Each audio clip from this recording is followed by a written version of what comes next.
નમસ્કાર, સમત્વ academy of science તરફથી હું ગોપાલ ગોહિલ. આજ રોજ એટલે કે 23 માર્ચ 2025ને દિવસે બપોરે 3 થી 4ના સમયે મેથ્સ ગુજસેટનો જે પેપર લેવાયેલ છે તો એના સોલ્યુશન બાબતે આપણે અત્યારે મળી રહ્યા છીએ. પેપર એકંદરે છેલ્લા અમુક વર્ષોમાં લગભગ આટલો લેન્ધી પેપર નથી નીકળ્યો એમ કહી શકાય. ઘણો લેન્ધી પેપર, અમુક ચેન્જીસ પણ છે અને અમુક ટ્રીકી ક્વેશ્ચનને લીધે મોસ્ટલી બાળકો લગભગ પેપરમાં સલવાય એવું કહી શકાય.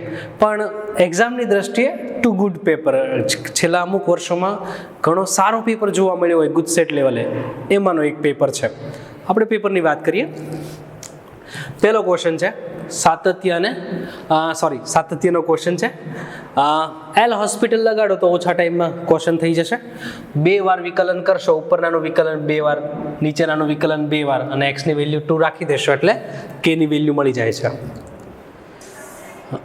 આ ક્વેશ્ચનમાં વાત કરું તો અહીંયા સહેજ એક્સ નો લખે એ વધારે પ્રોપર છે. ઝીણી વાત કરવા જઈએ તો કદાચ મારી તરફથી મે બી હું 3 ગ્રેસ આપી શકું, કેમ કે યોગ્ય ન કહી શકાય. સીમાંત ખર્ચની વાત કરું છું તો અહીંયા એક્સ ન હોવો જોઈએ. તો સીમાંત ખર્ચ એટલે કે વિકલન કરો, વિકલનની અંદર 3 એકમ માટે તો એક્સ બરાબર 3 અંદર મૂકો, સીમાંત ખર્ચ ગોતવાનું કીધું છે અને એ પ્રમાણે આ જવાબ છે. વિકલન કરીને જે એક્સ છે ત્યાં 3 રાખશો એટલે આ જવાબ આવી જશે. આ પણ એક ઓલ્ડ ટેક્સ્ટ બુકનો વેલ નોન ક્વેશ્ચન છે, એમાં પણ ચેન્જ કરેલો છે. ઓલ્ડ ટેક્સ્ટ બુક છે 4x - 10x ક્વેશ્ચન છે. 10x - 4x ક્યાં ચુસ્ત ઘટતું વિધેય છે, વિકલન ઋણ લેશું, વિકલન ઋણ રહેશું એટલે sec² < 4 આવશે. sec² < 4 ને વધતા ઘટતા નિયમ અનુસાર તમે ખાલી ઓપ્શન વેરીફાઈ કરશો સાચી રીતે તો પણ આન્સર થઈ જશે.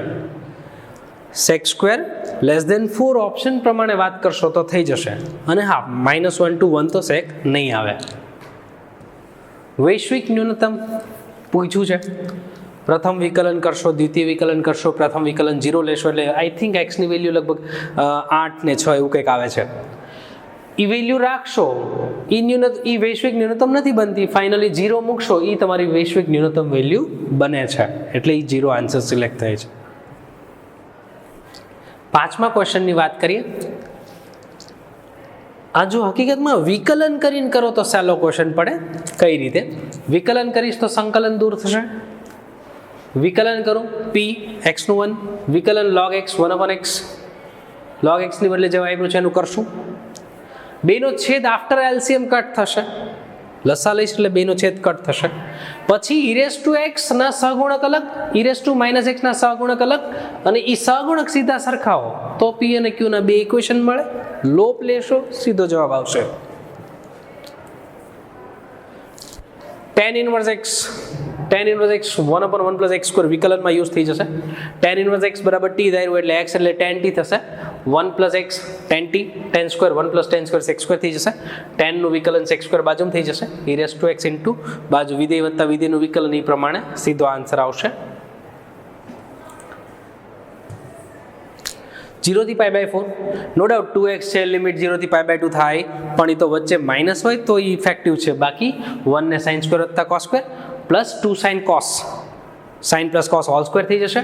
વચ્ચે પ્લસ છે એટલે મોડ સાથે ઓપન કરવાની જરૂર નથી, હંમેશા ધન જ હોય એટલે સીધું sin વત્તા cos કરો, સંકલન કરો, સીધી લિમિટ રાખો, આન્સર. બાકી જો વચ્ચે માઇનસ હોત તો મોડ અલગ રીતે ઓપન થઈ શકે છે, એ બધી વાત શરૂ થાય છે. આ ડાયરેક્ટ છે.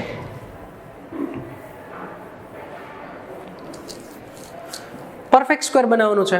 લાસ્ટ ટર્મ મિડલ ટર્મ છે, ફર્સ્ટ ટર્મ છે, મિડલ ટર્મ છે, last term given and remove, last અંતિમ પદ આપો અને ખેંચો, પૂર્ણ વર્ગ બનાવો પાછળ એટલે sin ઇન્વર્સનું ફોર્મ્યુલા બની જાય છે.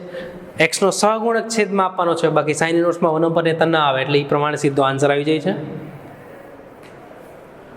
tan 1 u * v ખંડશઃ સંકલન, v તરીકે એક યુઝ કરજો એટલે સમ થઈ જશે, u તરીકે tan 1 યુઝ કરજો એટલે સીધા કમ્પેરેબલ છે. ઘણો સિમ્પલ ક્વેશ્ચન છે. sin x -π/2 થી +π/2 છે પણ 0 થી π/2 નું કરીને ગુણ્યા 2 કરવું. 0 થી π/2 sin x સંકલન પણ ગુણ્યા 2, કેમ કે -π/2 થી 0 નું જે આવે એ નેગેટિવ આવશે પણ એ પ્લસ લેવાનું અને 2 સેમ આવે એટલે સીધા આન્સર આવશે. આ એક આન્સર ગ્રેસ છે, તમે પણ સમજી શકો છો, કારણ કે આ પરવલય છે, x² = 4y, y = 3, y = 3, y axis થી બાઉન્ડ કરું 0 થી 3 dy, તો અહીંયા x એટલે 2√y આવશે, ઇન્ટિગ્રેશન કરશું, પણ x એટલે 2√y છે એ પ્લસ વાળો પોર્શન આ કહેવાય, -2√y વાળો પોર્શન આ કહેવાય, અને આપણે તો આખું ગોતવાનું છે, એટલે તમે આ એક ગોતશો એનો 4√3 આવશે, પણ ડબલ કરવું પડશે એટલે 8√3 આન્સર થાય, જે ઓપ્શનમાં નથી, એટલે આઈ થિંક આ ગ્રેસ જશે.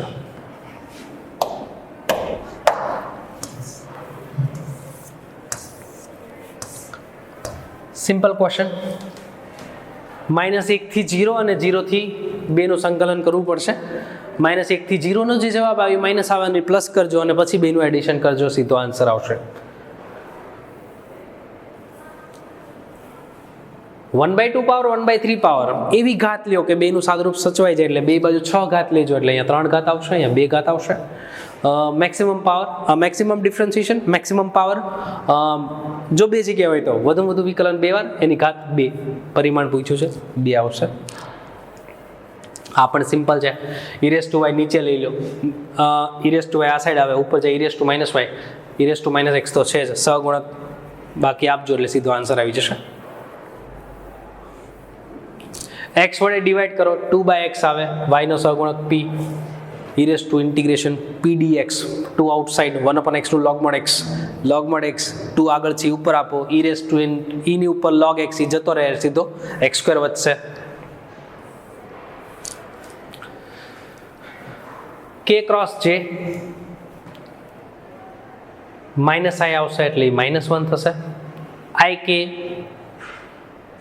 એટલે -j આવશે એટલે -1 થશે, ij એટલે +k આવશે એટલે +1 થશે, +1 -1 કટ થશે, એકવાર -1 વધશે. સિમ્પલ છે, સીધું a + b કરો, a - b કરો, બંનેને લંબ એકમ સદિશ, એટલે a + b કરો, a - b કરો, b નો ક્રોસ કરો અને એનો એકમ સદિશ ગોતો એટલે આન્સર આવશે.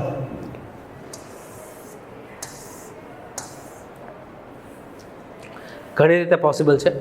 લંબચોરસ છે તો એને સમાંતર બાજુ કહેવાય જ, એમ કરો તોય ભલે, વેક્ટર કાઢવા પડશે, અથવા અંતર સૂત્રની લંબાઈ ગુણ્યા પહોળાઈ, ડિસ્ટન્સ કાઢીને સમ કરી નાખો તો બી ચાલે. સીધો આન્સર 2 મેં લખેલો છે, પણ તમે અંતર સૂત્ર AB BC લંબાઈ ગુણ્યા પહોળાઈ કરશો એટલે આન્સર મળશે. એને સમાંતર એટલે ઇનડાયરેક્ટલી દિશા સદિશ આપેલો છે. આ પાસિંગ પોઈન્ટ છે, x - x1, y - y1, z - z1, સીધો જ સમ છે. લઘુત્તમ અંતર હકીકતમાં સમાંતર રેખા છે, લંબ અંતર શબ્દ હોય પણ નોટ બેડ. લઘુત્તમ અંતર એટલે એકબીજાને સમાંતર રેખાઓ વચ્ચેનું લંબ અંતર છે. ફોર્મ્યુલા લગાડશો AB × L/L, એટલે કે હકીકતમાં એ બિંદુનું રેખાથી લંબ અંતર જ છે, પણ એ બિંદુ આની ઉપરનું હોય, આવડું આ પાસિંગ પોઈન્ટ હોય. બાકી AB × L/L સીધો આન્સર આવે છે.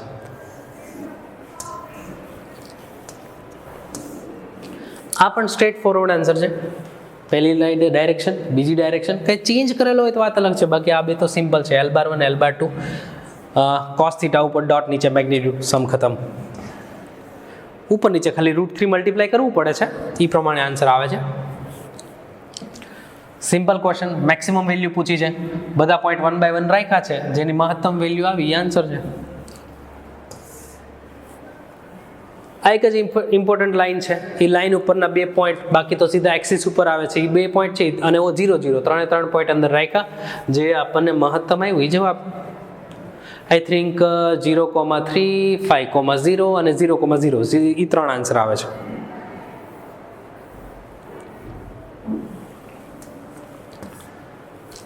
નિરપેક્ષ ઘટના જે કહી દીધું છે, નીચે રેફરન્સમાં F, ઉપર બેનું ઇન્ટરસેક્શન. ઇન્ટરસેક્શન એટલે છેદગણમાં ગુણાકારમાં લખી શકું કેમ કે નિરપેક્ષ કહી દીધું છે. નીચે ઈ ઉપર એફ પ્રાઇમ નીચે ઈ ઉપર બેનો છેદ એટલે ગુણાકાર, જેનો પ્રાઇમ છે એને 1 માઇનસ કરતા જાઓ એટલે સિમ્પલ સમ થઈ જાય છે. બેનું સીધું એડિશન કરજો, આન્સર આવી જાય છે. આ પણ બીની રેફરન્સમાં એ ઇવેન્ટ બને અને ન બને ટોટલ, તો 1 માઇનસ એ અંડર બી કરો તો 2 ટાઈમ એ અંડર બી માઇનસ થશે, અને પછી એ અંડર બી ગોતીને ત્યાં રાખો તોય સમ થાય છે. બે અલગ અલગ ગણો, વેન ડાયાગ્રામથી કદાચ ફોર્મ્યુલા બનાવવું પડે તો એ બનાવો તો બી સમ થાય છે, જે તો રસ્તો તમને ફાવે તે. બાકી આ બરોબર છે કે 1 minus P of A under B, આપણે એવું કહેતા હોય ને બીની સાપેક્ષે એ બને ન બને ટોટલ 1, તો આ એક વાર બે વાર તો 1 minus 2 time P of A under B, આ ગોતીને મૂકી દો તો બી ચાલે. યુનિયન ઉપરથી ઇન્ટરસેક્શન મળી જશે, છેદગણ.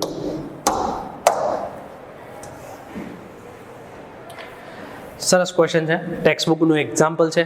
એ એક્ઝામ્પલ ઉપરથી ડેટા ચેન્જ કરીને જો કોઈ છોકરાએ વ્યવસ્થિત ક્વેશ્ચન સમજ્યો હોય તો જ ક્વેશ્ચન આવડે એવો મસ્ત ક્વેશ્ચન બનાવેલો છે.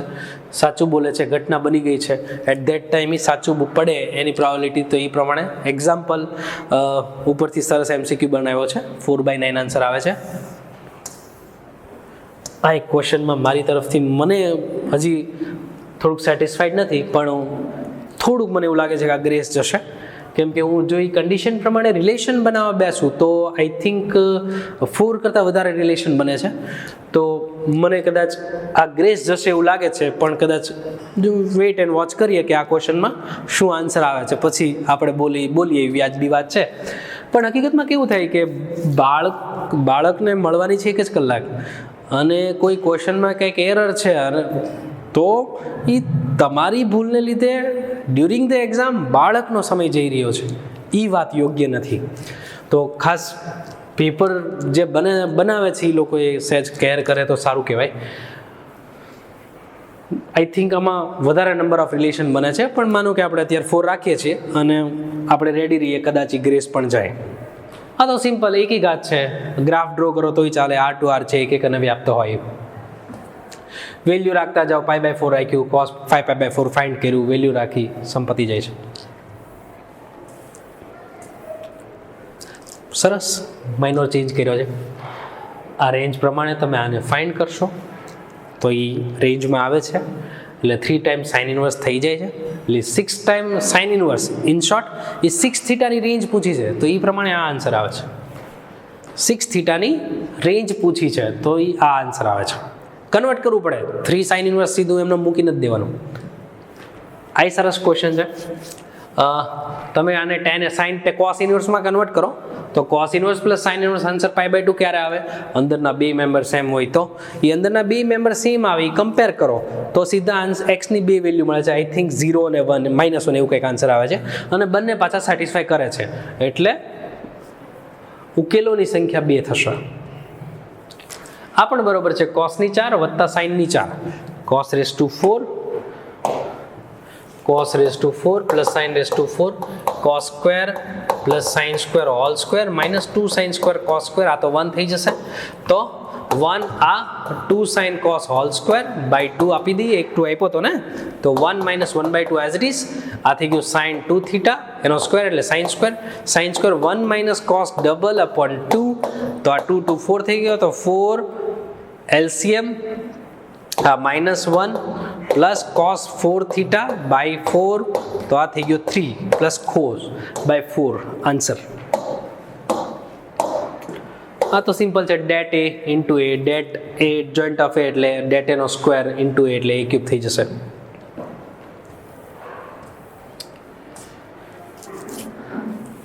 સરસ ક્વેશ્ચન બનાવ્યો છે.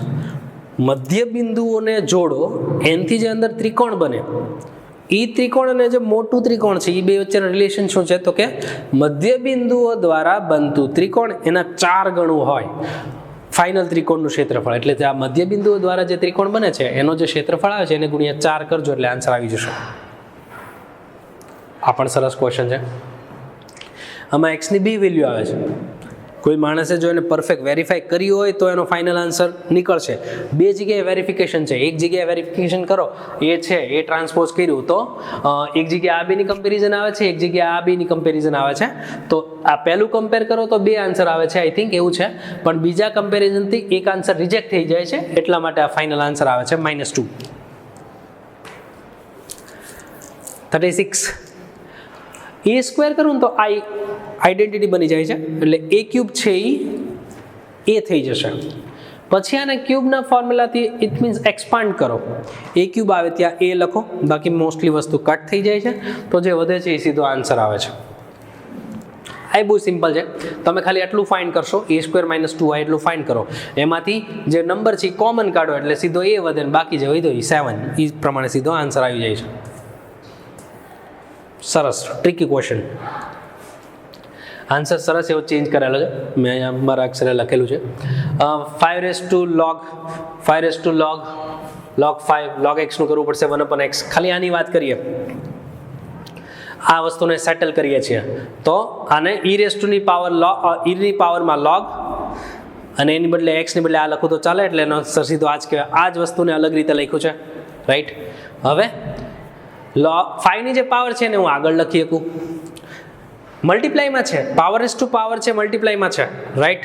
તો મલ્ટીપ્લાયમાં છે એટલે પાવરમાં લખ્યું. હવે એની પાવરમાં log બેઝ e, તો એ સીધો એનો આન્સર આવે x, અને ઉપર પાવરમાં છે log 5, x અને પાવરમાં છે log 5, અને નીચે ઓલો x તો હતો જ, તો નીચે +1 પાવર, ઉપર જાય તો -1 પાવર, -1 પાવર એટલે log e કહેવાય. log e છે એટલે 5/e લખી શકું, અને log 5 આગળનો તો પડ્યો જ તો, એ પ્રમાણે આન્સર. તો સરસ એવો ક્વેશ્ચન સેટલ કરેલો છે, રેગ્યુલર ક્વેશ્ચન છે. બાજુમાં ખાલી dθ/dx લખવું ભૂલાય નહીં, એટલે સિમ્પલ આન્સર આવી જશે. સરસ ક્વેશ્ચન છે. એંગલ સેમ બને એમ છે, 90 - θ કરો એટલે sin ક્યુબ થઈ જશે. sin ક્યુબ થઈ જશે એટલે sin 3θ નું ફોર્મ્યુલા છે, sin 3θ નું cos 3θ કરેલું છે. જે એંગલ તરીકે યુઝ કર્યું છે એ રેડિયનમાં હોવું જોઈએ, એટલે રેડિયનમાં રાખીને પછી એનું પાછું ડિફરન્સિએશન કર્યું છે, એટલે 3π/180 આવે એટલે π/60 થઈ ગયું છે એ આન્સર. તો આથી ગુજરાતના પેપરની વાત. પેપર એકંદરે થોડોક લેન્ધી કહી શકાય, અમુક ટ્રિકી કેલ્ક્યુલેશન્સ જે એક્ઝામ માટે હંમેશા સ્ટુડન્ટને પ્રિપેર રહેવું જોઈએ. 1-2 ગ્રેસની એક્સપેક્ટેશન છે. તો આપણી આજની વાતને વિરામ આપીએ. Thank you.